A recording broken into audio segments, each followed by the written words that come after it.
Welcome back, folks, to the Shankly Sessions, the Liverpool podcast we bring you each and every week on the Dynamo Podcast Network on YouTube as part of the upper tier offering. This is your player ratings, Liverpool versus Arsenal. What an absolute belter of a match. Liverpool so dominant all the way through it to a man. Absolutely brilliant work out there. The boy Trent there in the background, absolutely bouncing back, absolutely brilliant again, as always. And this was a huge game to bounce back to as well, because after a poor performance against Brighton and an equally poor performance against West Ham, they really needed to bounce back with a big performance in this match, especially with Chelsea playing earlier in the day, the lunchtime kickoff against Leicester, and being so dominant against Leicester and making the gap 7 points. It would be unrealistic for us to think that we're in a title race if we were to slip 7 points behind Chelsea, even at this reasonably early stage in the season. So it was imperative that we went out there, imposed ourselves, and broke the actual will of Arsenal and beat them.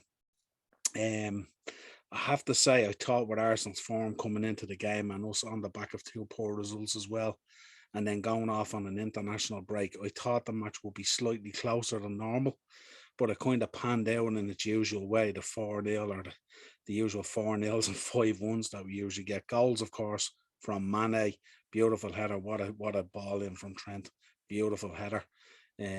Sublime little goal from Jota where he just skips by people and puts Ramsdale on his arse and just taps it in. Brilliant goal. Salah's, what can we say about that? Absolutely brilliant with Mane. And then the fourth goal, tacky at the back post after coming on. Delighted for that chap getting his goal in front of the cop. It was absolutely brilliant to see. And his celebration and how happy he was absolutely brilliant. But look, we know how important it was, so let's get into these player ratings. Alisson Becker, I gave a 7. He had very little to do, but those couple of times when he did have like that save with his foot and stuff like that from Aubameyang, like it's those moments when you see how world class a keeper is, isn't it? And especially on the back, I mean, he would have been proper pissed at his performance against West Ham. You know, he really had to shoulder a lot of the blame for at least 2 of the goals, if not 3. So to bounce back the way he did shows what a world-class player he is, that you take that West Ham game, you park it, you move on, and you come back even stronger in the next game. And people would say arguably against even stronger opposition, but not necessarily when they visit Anfield under the lights. And it did feel like that, didn't it, under the lights tonight? It felt like it was an evening kickoff, like a Champions League kickoff. Crowd were absolutely fantastic as well. But I gave Alisson Becker a 7, so great bounce back from him and good to see he's back at it. Trent, I mean, what can we say about Trent? He's just unbelievable. The absolute competitive nature of him between himself and Reece James at the moment is, it's anything you can do, I can do better. And they're both going at it with each other and stuff like that. It's absolutely brilliant. And what a situation Gareth Southgate finds himself in, having this wealth of talent at his exposure. I gave Trent an 8. Absolutely brilliant. I mean, his delivery into the box, his balls, his vision, as an attacking player, just incredible the vision that he has, and with the way the game panned out, he didn't have to do a whole lot of defending anyway. So I'll give him an 8. Absolutely brilliant. He was a shout for a man of the match. But we'll get into that later. Joel Matip, I gave a 7. He didn't have a whole lot to do, really. You know what I mean? Not much defending. The occasional break, and he stepped up in midfield and stuff like Joel, just doing what Joel does. Makes the job look very easy. Was very steady against Arsenal and all, even when they pressed sometimes in the final third, but it didn't happen too often. Virgil, likewise, gave him a 7. He had the odd test. Brilliant tackle on Aubameyang, of course, shortly after the interval. That interception was absolutely brilliant. But solid from Virgil, as you'd expect as well. I mean, when you put Virgil van Dijk and John Matip together, I mean, normally it's solid as be damned. So, Virgil bouncing back. The next one up was one that I had called for. I had suggested on previous episodes that I wanted Robbo to come out of the team for a bit and be rested. No disrespect to Robbo at all. We know he's a fabulous player and all. But the boy Costas has been knocking on the door. And when he's come into the side, he's been absolutely brilliant, I think. So I gave him a 7. I think he linked up well with Mane, but his delivery of his ball into the box is absolutely exquisite. And his battling nature and stuff like that, like he's just gets stuck in, like even when he had to dust up against the likes of Saka and stuff like that, he stood up and took responsibility. I think sometimes the intricate play between himself and Mane doesn't quite come off, but we can see what they want to do. And I think over time, if he gets a bit of time in the team and gets playing with Mane, I think that will become as good as the link up thinking play that him and Robbo have, which is taking time to come together over a long period of playing together. So I think for Costas to be showing us even now what he's about, imagine what he's going to be if he gets a decent run in the team and stuff like that with Mane. You could see the kind of little passes and stuff that they wanted to do. So yeah, I gave Costas a 7. The Greek scouts are in our team, brilliant. Fabinho, I gave a 9. I mean, he's just excellent. You know what I mean? He is without a doubt probably the best player in the world in that position. There's no doubt about it. I can't think of anyone comes even close to him. Just absolutely outstanding. Breaks up the play all the time, drives the team forward all the time, shadows the back four. Just does a brilliant, like he does the work of 2 and 3 men at times in there, you know what I mean? And just always available, preventing Aubameyang racing clear today and all. And just an outstanding player. And he is our man of the match without a shadow of a doubt. Give him a 9. So absolutely brilliant. Thiago came on, I gave him an 8. Thiago was I think he was excellent today in controlling the passing and the tempo. His distribution was, absolutely vital today. And like that performance we have really needed to see from Thiago, because at times he's come into the team and he hasn't shown us what he can really do. But I think tonight he stood up in a midfield that was a tough midfield as well, with Thomas Partey in there and stuff like that, who has been in really good form recently and stuff like that. So I think for Thiago to come in there and nullify that midfield with his passing and his play and stuff like that, I just thought he was outstanding. So I give him an 8. Absolutely brilliant. And great to see him putting in that performance. And even when he came off, the reception that he got when he was coming off, like for the young lad coming on, who we'll get on to later on, was absolutely brilliant. Ox is one I want to talk about. He's been getting a lot of stick over the last couple of months. He's come into the side and at times he's sublime, and then like his final thoughts in that moment just let him down. He doesn't know what to do once he gets there, once he arrives into that position.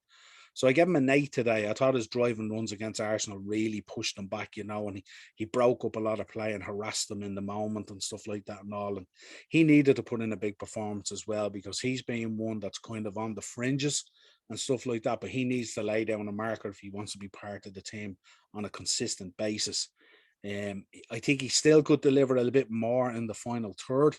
But I think in terms of his work rate today, you can see his match fitness, that match awareness, and even the awareness of his teammates and what they're trying to do is starting to get into his mind, and he's starting to figure it out. But I gave him an 8 today. I couldn't complain about Ox. I have in the past.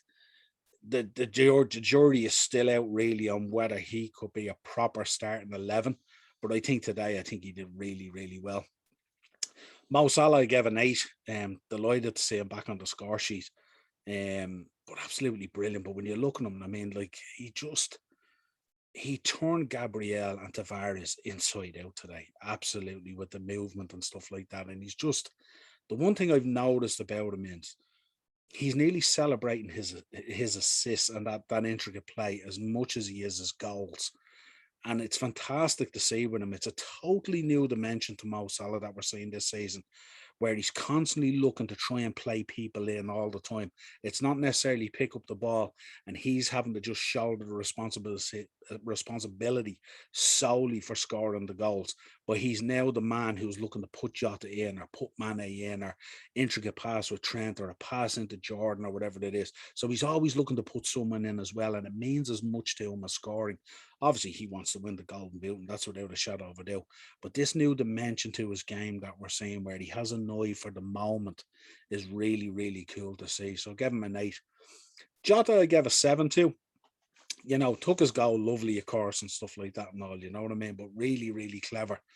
And also had a big part to play in the third one, But again, I just find at times as well, as much as he's moving and stuff like that and all, sometimes at times he still drifts in and out of games a little bit, and doesn't be quite as switched on as maybe he should be. But it's only a little small thing, really, But today I thought the way he moved that ball past the player, and then he put Ramsdale on his arse and literally just walked the ball into the net, shows what the Ogo Jota is all about. So I gave him a 7 today.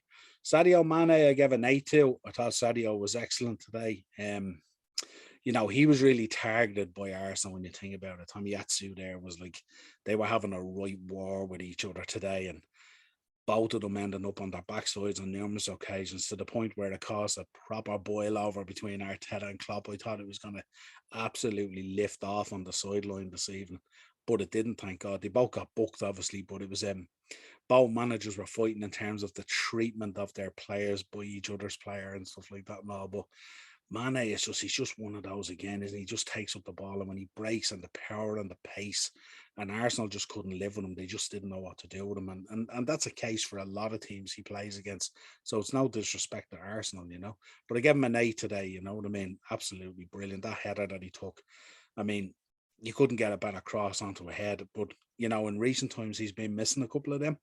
Only a small team, but today he was on fire today, and he looked like he was up for it, and he was at it.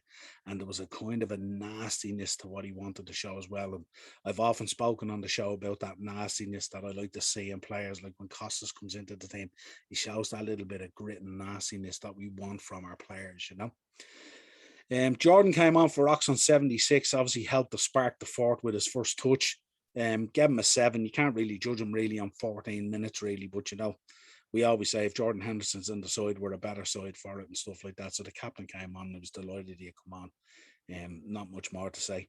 Taki is one I want to mention. I was so happy to see him come on. I know Jota went off in 76, but he scored the fourth with his first touch and right in front of it's his first Anfield goal, right in front of the cop, you know what I mean? So, like, what more would you want? You know what I mean? That you come on for Diogo Jota, who's already scored a lovely goal and performed reasonably well, and then to score with your first touch in front of the cop to make it like 4-0 was absolutely brilliant. And I was delighted for Taki, and the way he ran off and celebrate, he's an absolute fireball of energy, and it's brilliant to see it. It was brilliant.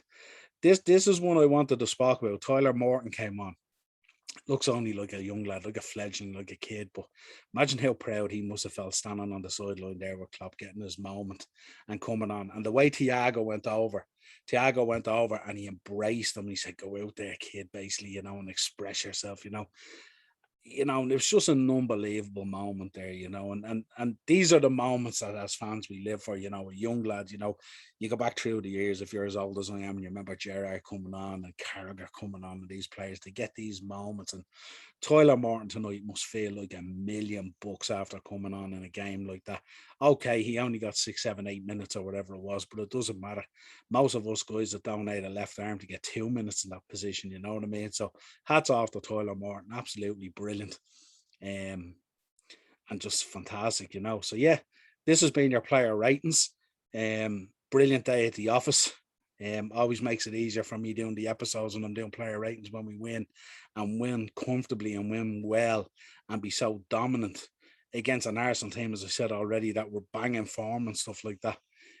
But it just goes to show, I've been talking on these episodes a lot about where there's levels and we lay down markers and stuff like that, you know what I mean? And I really think in the league, I know we say anyone can beat anyone, and we've seen it. Brighton got a draw against us at Anfield. We lost to West Ham and stuff like that. You've seen it last week or the week before with Chelsea and Burnley. They get a draw and stuff like that. But the reality is there's Chelsea, Liverpool and Man City, and then there's everyone else. And there's a massive gap to that everyone else without a shadow of a doubt in terms of the performance of those three teams. And it's going to be an unbelievable title race that all three teams and all three fan bases are fired up for. So I hope you enjoyed the player ratings. Let us know your thoughts in the comments. As always, you'll get us on Twitter at Sessions Shankly, or you'll get us on Facebook and Instagram, The Upper Tier. You'll find the videos on the Dynamo Podcast Network. You'll find the audio versions of the show on Spotify. Let us know your thoughts. Give it a share, like, and subscribe. Help us out here with a few subs and all that kind of good stuff if you can. And we will be back again real soon. Let's do this, Red Men.